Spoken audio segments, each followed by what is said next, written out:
Hello dear friends. Welcome back to the channel. Here, we turn English fear into real confidence and real confidence into real success. She understood English. She could read it. She could write it. But the moment someone said, "Speak in English," her confidence disappeared. If you have ever felt this story is about you. Today I want to tell you about a girl named Olivia. She was intelligent. She was hardworking. And she understood English better than most people around her. But there was one problem that silently controlled her life. She was afraid to speak. Not because she did not know English, but because she was scared of making mistakes.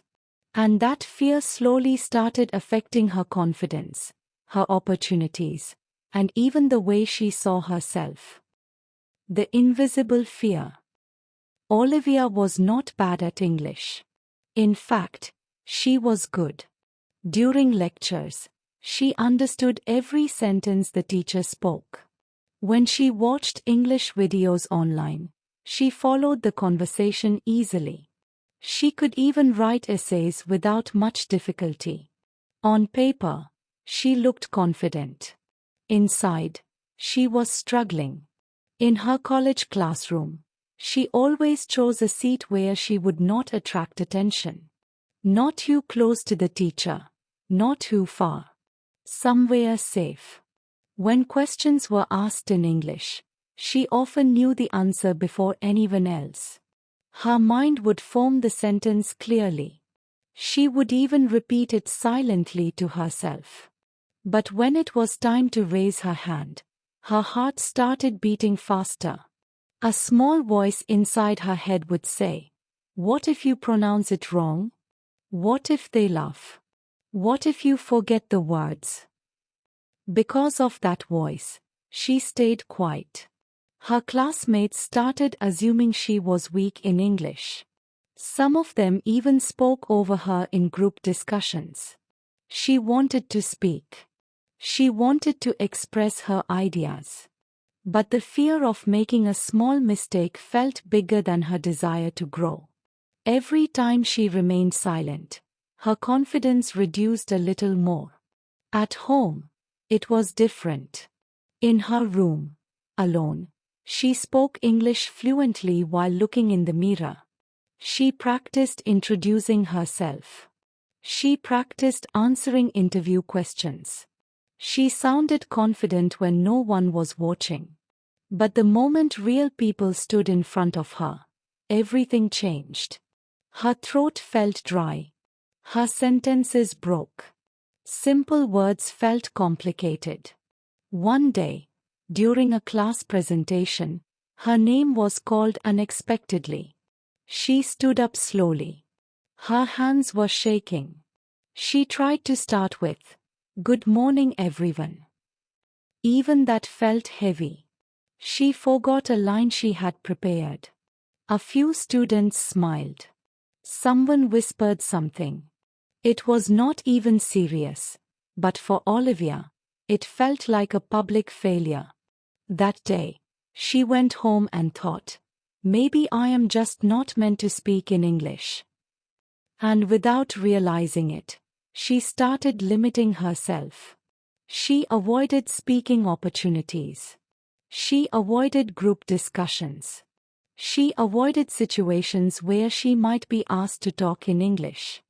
Her knowledge was growing, but her confidence was shrinking. She understood English, but she did not trust herself. That was her real problem. The real reason she was afraid. A few weeks after that presentation, something happened that changed Olivia's thinking. Her college announced a placement workshop. Students who performed well would get internship opportunities. Participation was compulsory.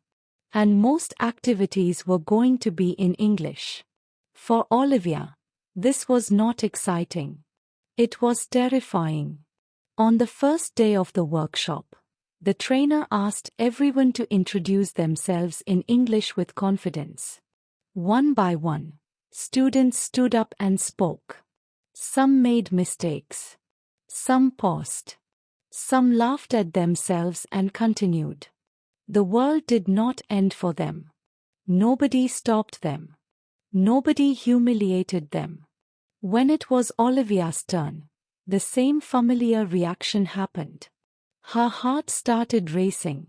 Her palms became sweaty. Her mind went blank for a few seconds. But this time, something felt different. Instead of sitting down immediately, she forced herself to say at least 2 sentences. They were not perfect. Her voice was slightly shaky. But she completed them. And something surprising happened. Nothing. Nobody laughed. Nobody insulted her. The trainer nodded and said, "Good. Keep practicing." That moment planted a seed of doubt in her fear. That night, Olivia searched online about fear of speaking. She discovered something important. What she was experiencing was not weakness. It was a normal biological reaction. When we feel judged or exposed, the brain activates the amygdala. The amygdala is the part of the brain responsible for detecting threats. It does not differentiate between a real danger and a social situation like public speaking. To the brain, being judged by others can feel like a threat to survival. So it activates the fight or flight response. That is why her heart raced. That is why her throat felt dry. That is why her mind went blank. Her body was preparing to protect her. Scientifically, when stress increases, cortisol levels rise.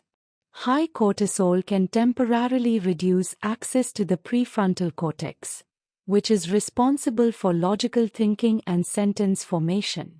That is why she knew English at home but forgot simple words in front of people. It was not lack of knowledge. It was a stress response. This realization changed everything. Olivia understood that her problem was not English. Her problem was fear of judgment. And fear of judgment is a psychological pattern, not a permanent identity. She also learned something else. The brain rewires itself through repetition. This is called neuroplasticity. If she kept avoiding speaking, her brain would strengthen the fear pathway. But if she slowly exposed herself to speaking situations, her brain would learn that it was safe. Avoidance was feeding her fear. Action would weaken it. For the first time, Olivia stopped saying, "I am bad at English." She started saying, "My brain is protecting me, but I can train it."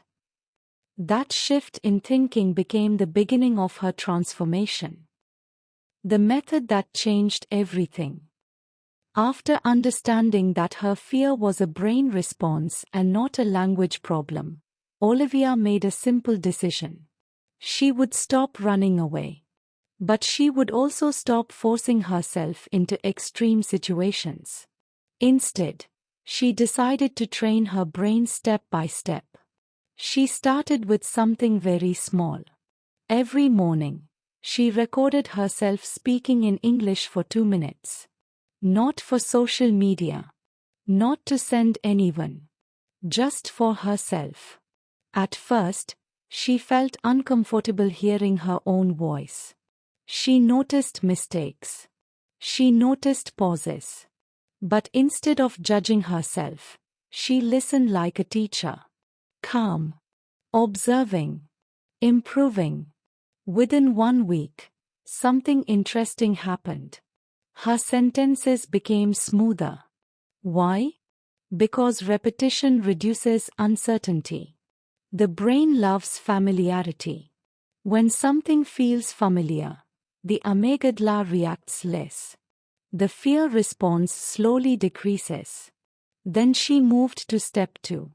She started speaking one sentence in English daily in real conversations. Just one sentence. If someone asked her about an assignment, she answered one line in English. If friends were discussing something simple, she added one short point in English. She did not aim for perfection. She aimed for participation. At first, her voice was low. But no one reacted negatively. In fact, most people did not even care about small mistakes. They were busy thinking about themselves. This realization gave her unexpected freedom. Then she applied something powerful called gradual exposure. This is a psychological technique used to reduce anxiety. Instead of jumping into a big presentation, she increased difficulty slowly. First one sentence. Then two.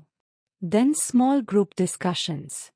Then short explanations in class. Every successful attempt sent a message to her brain. You are safe. Nothing bad happened. Slowly, her stress response reduced. Her thinking became clearer while speaking. The blank mind moments became less frequent. Her confidence was not loud or dramatic. It was steady. One day, during another workshop session, the trainer asked for volunteers to share their opinion. Olivia felt the old fear trying to rise. Her heart beat faster for a second. But this time, she recognized it. She told herself, "This is just my brain reacting. I am safe." And she raised her hand. She spoke for almost 1 minute. Not perfectly, but clearly. When she finished, the trainer smiled and said, "That was well explained." That small appreciation meant more to her than anyone could understand. She realized something powerful. Confidence is not built by waiting to feel ready. It is built by acting while feeling afraid. Olivia did not suddenly become fluent overnight. She became consistent. And consistency rewired her fear into courage. The new identity. Months passed, and Olivia was no longer the girl who hid in the second row. She still made small mistakes. She still felt nervous sometimes. But she no longer allowed fear to control her actions. One day, her college organized a seminar where students had to share their learning journey. This time, she did not wait for her name to be called. She volunteered. As she stood on the stage, she felt the familiar nervous energy. But instead of fighting it, she accepted it. She began speaking about fear, about staying silent, about doubting herself. Her voice was steady. Her message was real. The room was quiet, not because she was perfect, but because she was authentic. When she finished, the applause felt different. It was not just appreciation from others. It was respect for herself. That day, Olivia understood something deeply. The goal was never perfect English. The goal was courage. And once she built courage, her English improved naturally. She did not change her language first. She changed her identity. From someone who avoids to someone who tries. From someone who fears judgment to someone who values growth. And that changed everything. If you understand English but feel scared to speak, you are not weak. Your brain is only trying to protect you. But protection becomes a prison when you never step outside it. Do not wait to feel confident. Start small. Speak one sentence. Then another. Train your brain. Build your courage. Your English is already inside you. You just have to give it permission to come out. Like this video if you relate to Olivia's story. Comment one sentence in English right now. Start today. Share this with a friend who understands English but is afraid to speak. Subscribe for more real confidence building videos. Press the bell icon so you never miss your next transformation. Your voice matters. Start using it. Thank you for watching. See you in the next one.